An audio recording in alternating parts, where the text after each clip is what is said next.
नमस्कार दोस्तों, चलिए हम और आप मिलकर सॉल्व करते हैं सीनियर क्लर्क का पेपर। उससे पहले मिस्टर कौशल जी हैं जिन्होंने ये पेपर शेयर किया है, जो सीनियर क्लर्क का एग्जामिनेशन का पेपर है जो 25/9/2021 को आयोजित किए गए एग्जामिनेशन का है। तो उनको हम और आप मिलकर धन्यवाद देते हैं कि उन्होंने शेयर किया। और ये काफ़ी अच्छा क्वेश्चन है, ये सुटेबिलिटी एग्जामिनेशन का पेपर है। तो चलिए हम और आप मिलकर चलते हैं क्वेश्चन पेपर पे। ये ओरिजिनल क्वेश्चन पेपर है जो आपको दिख रहा है, और ये इंस्ट्रक्शन है। 110 क्वेश्चन है जिसमें से 100 क्वेश्चन को सॉल्व करना है। ठीक है, आप कोई भी 100 क्वेश्चन सॉल्व कर सकते हैं। तो चलिए हम चलते हैं पेपर।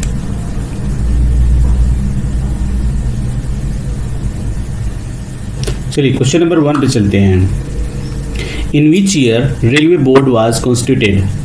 रेलवे बोर्ड का गठन कब किया गया था? ऑप्शन है 1902, 1904, 1905 और इनमें से कोई नहीं, none of this. The right answer is C.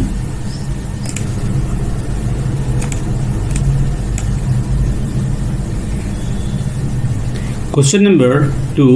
Who is the present general manager of West Central Railway? A. Shailendra Kumar Singh, B. Girish Pillai, C. Gautam Banerjee, and D is none of these. Option A. Shri Shailendra Kumar Singh. आपको 2-3 और लोगों के नाम याद रखने चाहिए, जैसे AGM, SDGM हैं, उनके नाम होने चाहिए। मिनिस्टर ऑफ स्टेट होने चाहिए, मिनिस्टर ऑफ रेलवे होना चाहिए, चेयरमैन ऑफ रेलवे बोर्ड। ये आपके एक भी गलती नहीं होनी चाहिए क्वेश्चन। तो हम देखेंगे और लास्ट में बोनस के रूप में आपको कुछ अच्छी चीज़ें बताएंगे। तो आप इस वीडियो के साथ बने रहें, और अगर पसंद आता है तो लाइक कीजिए, शेयर कीजिए, सब्सक्राइब कीजिए और बने रहिए। चलिए हम क्वेश्चन नंबर 3 पे चलते हैं। Where is the headquarter of south western railway? A Hubli, B Mysore, C Chennai and D Secunderabad. Option A Hubli is right answer. Question number 4. When the West Central Railway was constituted? पश्चिम मध्य रेलवे का गठन कब हुआ था? Option A 1 April 2000, B 1 November 2000, C 1 April 2003 and D is 1 November 2003। Option C is the right answer. Question number 5. In Indian Railway, what is HRMS? A. Human Resource Management System, B. Human Resource Module Service, C. Human Recruitment Management Standard, and D is none of the above. Option A is right. Human Resource Management System. Question number 6. What is full form of NAIR? A. National Academy of Indian Railway, B. National Agency of Indian Republic, C. National Agency of Indian Railways, and D is none of the above. Option A is correct. National Academy of Indian Railway जो बड़ौदा में है, पहले ये railway staff college के नाम से जाना जाता था। Question number 7. Provision regarding appeal are mentioned in which section of the section of Right to Information Act 2005? Option A 12, B 14, C 18 and D is none of these. Option D is correct. सूचना के अधिकार के अंतर्गत appeal के प्रावधान किस धारा में दिए गए हैं? तो ये 19 नंबर के धारा में दिया गया। सेक्शन 1 का सेक्शन 1 है जो 19 का, उसके अंदर दिया गया है। ठीक है, इससे रिलेटेड एक क्वेश्चन भी आता है, जैसे time limit for filing first appeal bye requester under sub section 1 of the section 19 is. तो इसका आंसर होता है 30 days from the receipt of the PIO decision. Okay, तो इस तरह के सवाल आते हैं। RTI से रिलेटेड क्वेश्चन आपको देखने ही चाहिए किसी भी एग्जाम में जाने से पहले। Question number 8. How much percentage of running allowance is taken for calculation of settlement dues of running staff? A 30%, B 55%, C 70% and D is none of these. Option B is correct, 55%.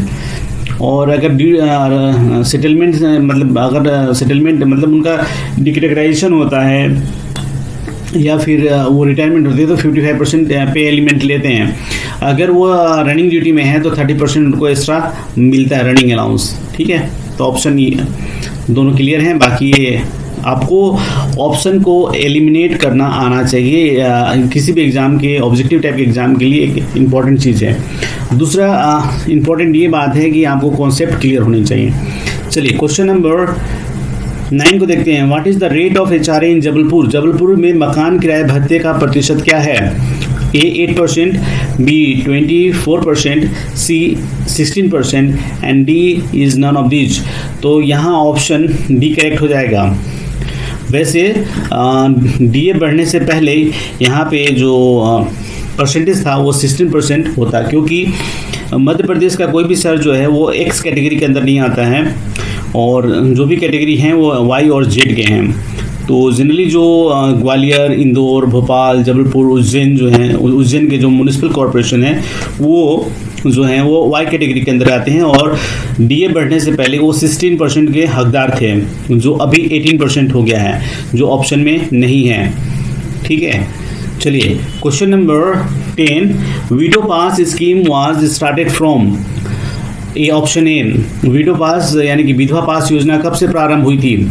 Option A 10 January 2000, B 12 March 1987, C 13 January 1989, D 1 January 1986। Option B is correct. Okay, question number 11। How many financial upgradation are permissible under MSCP? तो 10-10 साल के लिए मिलता है और 3 financial upgradation allow हैं। तो option C is the right answer. Question number 12। New pension scheme NPS is introduced on which date? तो option B is the right answer.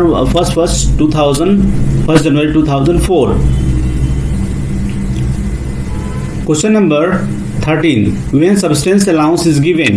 A during suspension, B after retirement, C on compassionate appointment, D on resignation।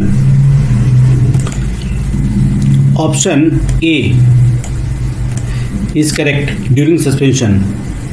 Substance allowance के लिए आपको SF 3 जारी करना पड़ता है, certificate to be furnished by suspended employee, कि वो कहीं और नहीं है इंगेज, एम्प्लॉय नहीं है, एम्प्लॉय कोई काम काज नहीं कर रहे हैं। ठीक है, चलिए क्वेश्चन नंबर 14 है। What is the maximum limit of leave encashment at the time of superannuation? A 60 days, B 90 days, C 240 days and D is 300 days। Option D is correct, 300 days। Question number 15। Rule 21 of the Service Conduct Rule 1966 is related to? Option A gift, option B dowry, C criticism of government, सरकार की आलोचना, D restriction regarding marriage. Option D is right option. Okay, gift is in 13, rule number 13 and dowry is 13A। Okay, and criticism of government is rule number 9 is the right answer. Okay, in question number 15 our answer is D, restriction regarding marriage. Question number 16, under the Railway Servant Discipline and Appeal Rules 1968 number of major penalty count is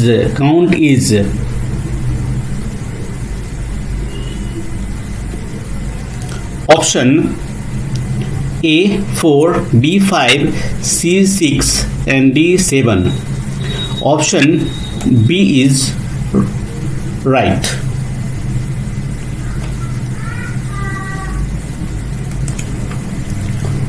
कुल 11 हस्तियां हैं जिसमें से 6 छोटी और 5 बड़ी हैं। ठीक है, चलिए क्वेश्चन नंबर 17 को देखते हैं। Rule 25A railway servant discipline and appeal rules 1968 deals with. Option A revision, B review, C suspension and D none of the above. Option B is right, review. Question number 18, which standard form number is used for deemed suspension order? Option A SF1, B SF2, C SF3 and D SF4. SF4 is order of suspension, SF2 is a order of deemed suspension, SF3 is a certificate to be furnished by suspended railway employee, SF4 is a revocation of suspension. तो last time या अनेक video में मैंने पुराने कई video में बताए हैं कि आपको स्टैंडर्ड फॉर्म याद होने चाहिए। कम से कम 2 या 3 क्वेश्चन आते हैं, 2.5 नहीं आता, सॉरी कई दफ़ा ऐसे लैंग्वेज निकल जाते। तो 2-3 क्वेश्चन हमेशा किसी न किसी एग्जाम में आते रहते हैं, तो मैक्सिमम 2 मान के चलते हैं। और 2 क्वेश्चन को श्योर करने के लिए आपको 14 लाइन, यानी कि 14 लाइन के जो स्टैंडर्ड फॉर्म है, 14 स्टैंडर्ड फॉर्म है, उनको याद करने की ज़रूरत है। और ये मैंने टेलीग्राम पे भी शेयर किया हुआ है, लोगों को पर्सनली भी शेयर किया हुआ है, तो आपको जहाँ कहीं भी मिलता है 14 जो स्टैंडर्ड फॉर्म है उनको याद कर लेना चाहिए। SF1 is a order of suspension, SF2 is a order of deemed suspension, SF3 is a certificate to be furnished by suspended railway employee, SF4 is a revocation of suspension, SF5 is chargesheet for major penalty, SF6 is a refusing of permission to inspect the document, SF7 is a appointment inquiry officer of board of inquiry, SF8 is a appointment presenting officer, 9 को delete किया गया है, not printed है। और SF10 is a disciplinary action in common proceedings, SF10A is a appointment inquiry officer in common proceedings, SF10B is a appointment of presenting officer in common proceedings, SF11 is a charge sheet for minor penalty, SF11B is a charge sheet for initiation of minor penalty in case where inquiry is essential, SF11C is a for making disciplinary action for minor penalty where the charge sheet for major penalty was initially issued, and SF12 is a memorandum where action is proposed under rule number 14(1), and SF13 is a permission from president for action taking against the retired railway employee, SF14 is a charge sheet for retired railway employee। तो ये सब 14 आपको याद होने चाहिए। चलिए हम चलते हैं क्वेश्चन नंबर 19 की तरफ। Who is the chairman of the staff benefit fund at HQ level? तो ये PCPO होते हैं। Option B is the right answer. समय बचाते हैं हम आगे देखने के लिए। टोटल 55 क्वेश्चन को सॉल्व करेंगे ताकि आपको किसी तरह की परेशानी नहीं हो। क्वेश्चन नंबर 20 है selection of A group a service in railway is done by UPSC। Option D is the right answer, ठीक है, क्योंकि UPSC इसमें नहीं है। क्वेश्चन नंबर 21 है railway servant is eligible for TADA in if he goes out of his headquarter, ठीक है। तो अगर वो बियॉन्ड 8 किलोमीटर जाता है तो उसको TADA का अलाउंस परमिसेबल है। ये डायरेक्ट क्वेश्चन है। क्वेश्चन नंबर 22 है service record of gazetted officer is maintain by which department? तो अकाउंट डिपार्टमेंट के द्वारा ये मेंटेन किया जाता है। लास्ट वीडियो में भी मैंने इसके बारे में कोई डिस्कस किया हुआ था, सेकेंड लास्ट है जो भी नंबर होंगे, ठीक है। क्वेश्चन नंबर 23 है what is the vacancy bank? Vacancy bank is money value of surrender post. Option C is the right answer. Question number 24 है how many pay matrix level are prescribe in the 7th central pay commission? तो 18th हैं। Option C is the right answer, ठीक है। Question number 25 है what is the full form of CAT? CAT option A है central administrative tribunal, B central auction tribunal, C country administrative tribunal and D is none of these. Option A is the right answer, central administrative tribunal. Question number 26 what is the full form of PNM? A permanent negotiating machinery, B partial negotiation machinery, C permanent negotiation on mechanism and D is none of the above. The right answer is permanent negotiating machinery. Option A is the right answer. Paternity leave can be sanction up to. Question number 27 paternity leave can be sanction up to कितने दिनों के लिए किया जा सकता है? Option C 15 days के लिए किया जा सकता है और 6 महीने के अंदर लेना होता है, ठीक है। चलिए क्वेश्चन नंबर 28 है what is ARPAN? A advance railway pension access network, B all India pension index, C name of the railway station and D is none of the above. Option A advance railway pension access network is the right answer.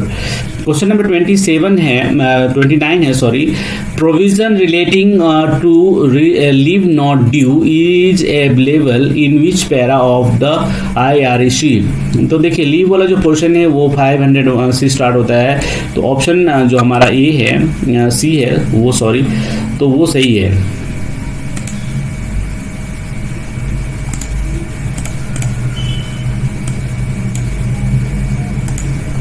ठीक है 528 यही सही answer होगा। चलिए question number हम 30 पे आ गए हैं। Question number 30, railway service liberalise rule commenced with the year 1949।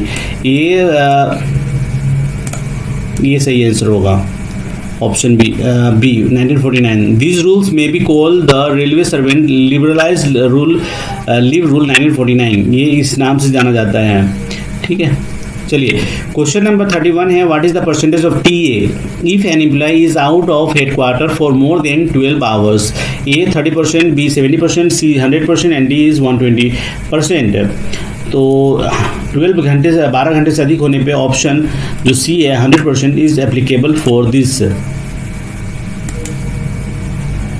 ठीक है ठीक है यहाँ पे मैंने पहले भी बताया है, अभी भी बताता हूँ कि अगर 12 घंटे से अधिक होते हैं तो 100% मिलता है, 6 घंटे से और 12 घंटे के लिए 70% मिलता है, और 6 घंटे से कम के लिए 30% का ऑप्शन है।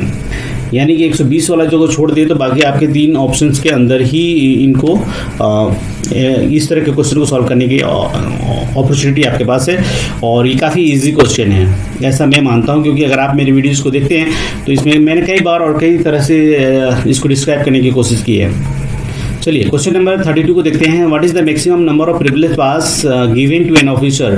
तो देखिए इसमें जो है कुछ ज़्यादा समझने जैसा नहीं है, ये आपको 6 सेट पास मिलते हैं और 4 set PTO। 4 set PTO every category के एम्प्लॉय के लिए है, रेलवे एम्प्लॉय के लिए है, और ऑफिसर के लिए 6 पास सेट है, और 3 सेट जो है वो दूसरे ग्रुप C और D एम्प्लॉय के लिए है, लेकिन उसका कंडीशन ये है कि 5 साल से ज़्यादा होना चाहिए, 5 साल से कम होने पर 1 सेट पास मिलता है। ठीक है तो चलिए क्वेश्चन नंबर हम 33 पे आ गए हैं। Para 312 of IRM is related to which subject? A transfer on request, B DNS allowance, C special casual leave and D is none of this. देखिए इस तरह के क्वेश्चन को सॉल्व करना आसान नहीं है अगर आपने नहीं पढ़ा हुआ है तो, लेकिन यहाँ पे option A is the right answer.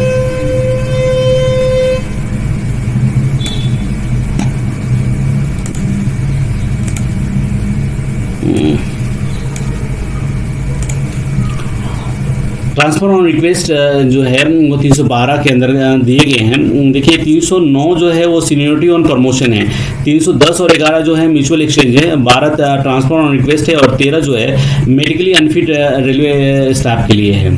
ठीक है तो ये इसके अंदर बातें हैं। चलिए क्वेश्चन नंबर हम 34 पे आ गए हैं, इन विच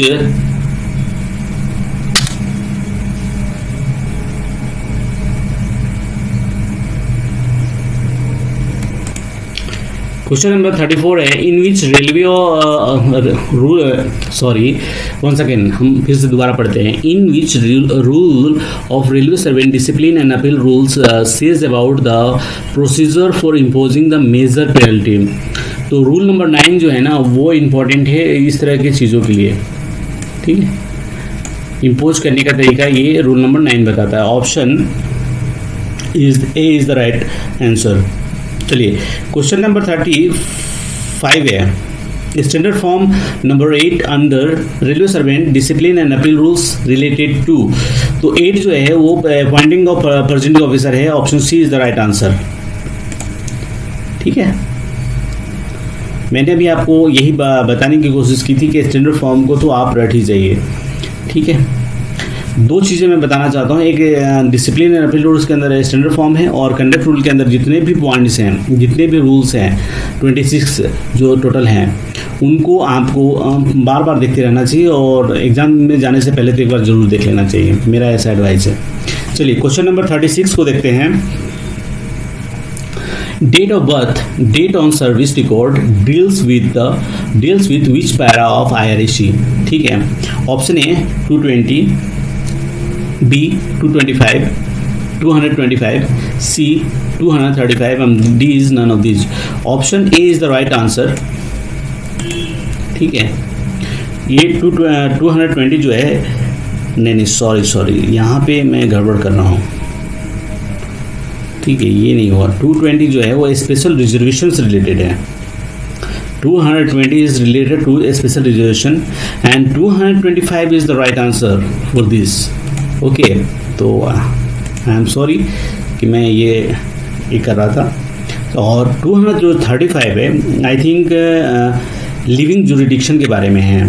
तो ये तीनों ऑप्शन मेरे ख्याल से सही हैं। ठीक है, 220 स्पेशल रिजर्वेशन का है, 225 is the date of birth, जो कि हमारा ऑप्शन का मतलब क्वेश्चन नंबर का जो option B is the right answer. और 235 जो है लिविंग जुरिडिक्शन से रिलेटेड ये है। चलिए क्वेश्चन नंबर हम 37 को देखते हैं। Maximum of the maternity leave admissible is, तो ऑप्शन ए है 26 weeks, B 28 weeks, C 30 weeks and D is none of this. Generally जो मैटरनिटी लीव है वो वीक्स में नहीं होते हैं, 180 डेज होता है। तो यहाँ पे जो option D is the right answer. ठीक है, अगर केवल सारे अगर ऑप्शन वीक्स में होते तो option A would be the answer. Okay, because 180 days को अगर वीक्स में कन्वर्ट करेंगे तो 25.7 वीक्स बनते हैं, यानी कि अगर 2 दिन और अगर मिल जाएं तो वो 26 वीक्स हो जाते हैं। तो nearest about option A would be the answer. चलिए हम क्वेश्चन नंबर 38 पे आ गए हैं। The new group insurance scheme came into force with the effect from 1/1/1982। Option B is the right answer. ठीक है, question number 39।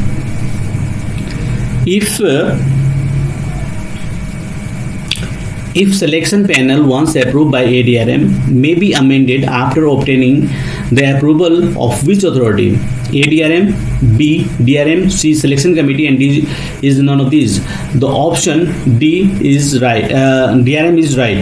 Option B is the correct. Okay. Sorry अगर कहीं बोलने में गड़बड़ हो जा रही है, लेकिन फिर भी मैं जो ऑप्शन चूज कर रहा हूँ वो सही है। अगर सिलेक्शन कमेटी को अप्रूव किया है एडीआरएम ने, सिलेक्शन कमेटी ने सिलेक्शन पैनल को अगर एडीआरएम ने अप्रूव किया है तो उससे एक हायर अथॉरिटी यानी कि डीआरएम कैन अमेंडमेंट को वो अप्रूव दे सकते हैं। ठीक है, चलिए क्वेश्चन नंबर 40 को देखते हैं। What is the percentage of mark to be obtain in the selection for being declared as a outstanding? Option A 50%, B 80%, C 85% and D none of these. Option B is right answer. Question number 41। The erroneous case are to be dealt under which rule of IRM volume? Option A 233, B 227, C 228 and D is 210. Option C is correct. 228 is the right answer. 227 is promotional course and 228 is a erroneous promotions. तो option C is correct. Question number 42। Which number of master circular of railways allowed on promotion of non-gazetted staff in selection post? Option A 31, that means MC 31, B master circular number 32, C master circular number 33 and D master circular number 37. Option A is the right answer. Okay, चलिए question number 43 है। What is the medical category for the post of assistant loco pilot?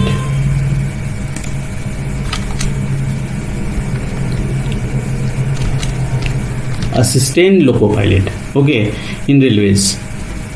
Option जो जाने जैसा नहीं है, assistant loco pilot अगर दे दिया है दैट मीन्स आपको A1 पे आ जाना चाहिए चुपचाप। इसमें कहीं कोई कंफ्यूजन वाला ऑप्शन ही नहीं है, ठीक है। चलिए question number 44, what is the percentage of monthly contribution of provident fund. ये भी डायरेक्ट क्वेश्चन है।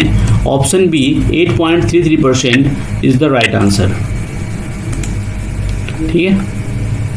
Question number 45, what is the maximum amount allowed on medical grounds on temporary and final withdrawal against provident fund accounts? 90% of the balance amount. Option D is correct. Okay. Question number 46, what is the percentage of HRA in metropolitan cities? तो अभी change होने की वजह से option D is correct, ठीक है। चलिए इसका कारण क्या है कि पहले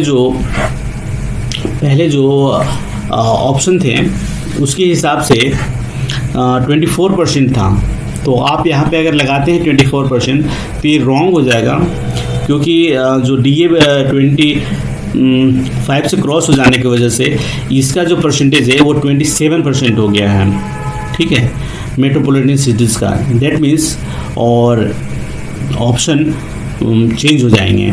तो मैंने वो डिस्कस किया है आगे, उसे आप ध्यान से फिर से एक बार रिवाइज कर लें। चलिए क्वेश्चन नंबर हम 47 को देखते हैं। The interest of house building advance is recovered in maximum installment. तो इंटरेस्ट अगर है तो ये पॉइंट नोट करने जैसा है। अगर इंटरेस्ट है तो आपको पता होना चाहिए कि ये दो पार्ट में जाता है, ठीक है, principal amount and interest amount. तो दैट मीन्स अगर प्रिंसिपल है तो 180 प्रिंसिपल अमाउंट जाएंगे, इंस्टॉलमेंट जाएंगे, और इंटरेस्ट है तो 60 जाएंगे। तो option D is the right answer यहाँ पे हो जाएगा, ठीक है, क्योंकि 240 इंस्टॉलमेंट कंबाइन होने चाहिए दोनों के। चलिए क्वेश्चन नंबर 48 को देखते हैं। What is the maximum amount of education allowance to be paid in full academic year. तो वो जो है वो 27,000 है। ये सब क्वेश्चन के आंसर आपको देखने नहीं चाहिए, ऐसा मेरा मानना है, क्योंकि आपने काफ़ी वीडियोस देखे हैं और आपने काफ़ी नॉलेज गेन किया हुआ है। तो ऑप्शन नहीं, आपको डायरेक्ट क्वेश्चन के आंसर आपको पता होना चाहिए। चलिए क्वेश्चन नंबर 49 है। What are the total number of conduct rule under railway servant conduct rule 1966। तो ये अभी मैंने थोड़ी देर पहले बताया कि 26 टोटल हैं, तो आपको ही पता होगा, ठीक है। तो ये सब डायरेक्ट क्वेश्चन है।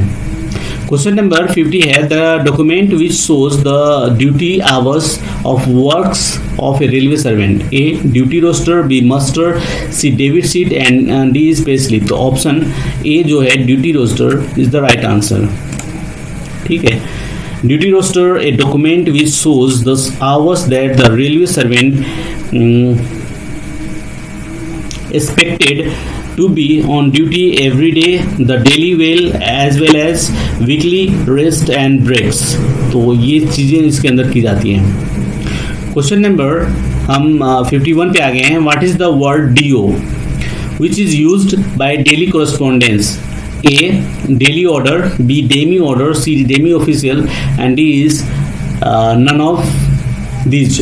Option C is correct, demi official, ठीक है। अगर कोई सीनियर है तो सर करके ये DO लेटर बनता है, और अगर कोई जूनियर है तो माय डियर करके बनता है।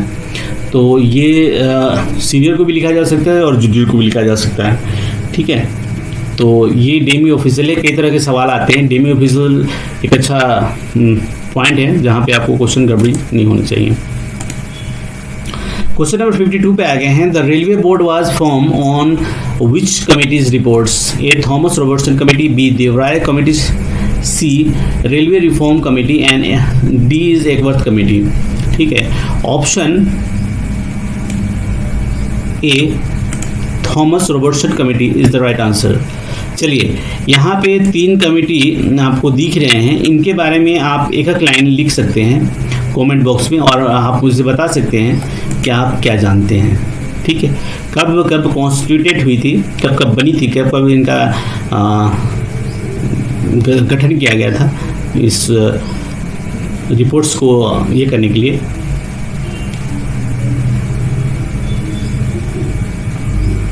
ठीक है, चलिए हम चलते हैं क्वेश्चन नंबर 53 पे।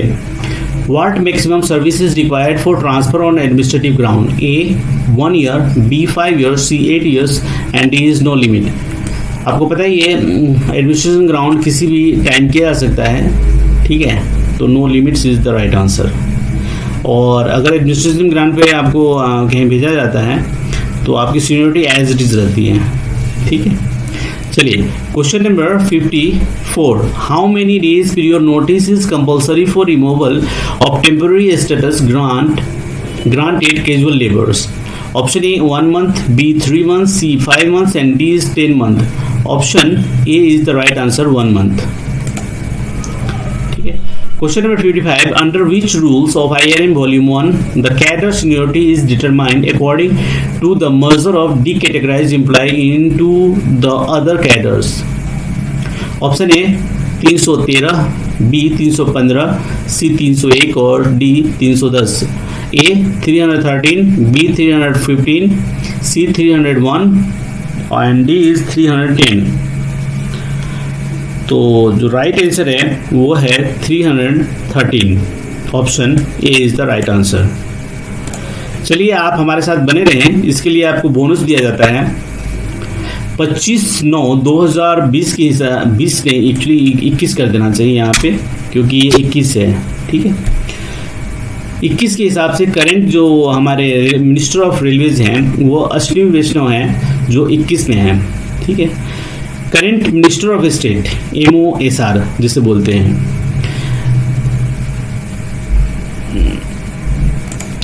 ये हैं एक्चुअली राव साहेब दादाराव दानवे। राव साहेब दादाराव दानवे नाम है इनका पूरा नाम। और ये हैं दूसरे जो minister of state for railway हैं, वो हैं दर्शना जरदोश, जो सूरत से हमारी MP हैं, ठीक है। चलिए, और एक और है इम्पॉर्टेंट चीज़, वो है chairman of CEO railway board Sunit Sharma ji, जो इंडियन रेलवे सर्विस के मैकेनिकल इंजीनियरिंग डिपार्टमेंट से रिलेटेड है, ठीक है। देखिए ये क्वेश्चन अनेक बार पूछा गया है। The last railway budget was presented 25 February 2016 by Suresh Prabhu, mister Suresh Prabhu, जो हमारे रेल मंत्री थे।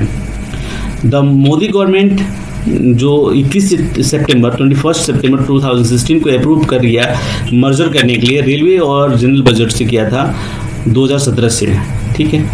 ये 92 साल पुरानी जो प्रैक्टिस थी, जो चली आ रही बजट थी, उस परंपरा को इन्होंने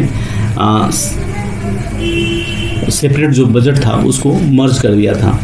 और जो फर्स्ट रेल बजट जो 2017 में प्रेजेंट किया गया था, वो उस वक्त के तत्कालीन फाइनेंस मिनिस्टर श्री अरुण जेटली के द्वारा किया गया था, ठीक है। तो इसमें एक ही बात है कि डिविडेंड देने का जो परंपरा था वो समाप्त कर दिया गया था। चलिए एक और पॉइंट है MSCP 3 financial applications shall be given under the MSCP counted from the direct entry grade on completion of 10 years, 20 years and 30 years of the service respectively. Financial upgradation under the scheme will be admissible whenever a person has spent 10 years continuously in the same grade पे। Okay, तो ये important बातें थी, आपको bonus दिए गए हैं। आपको थैंक यू कि आपने पूरा वीडियो देखा। और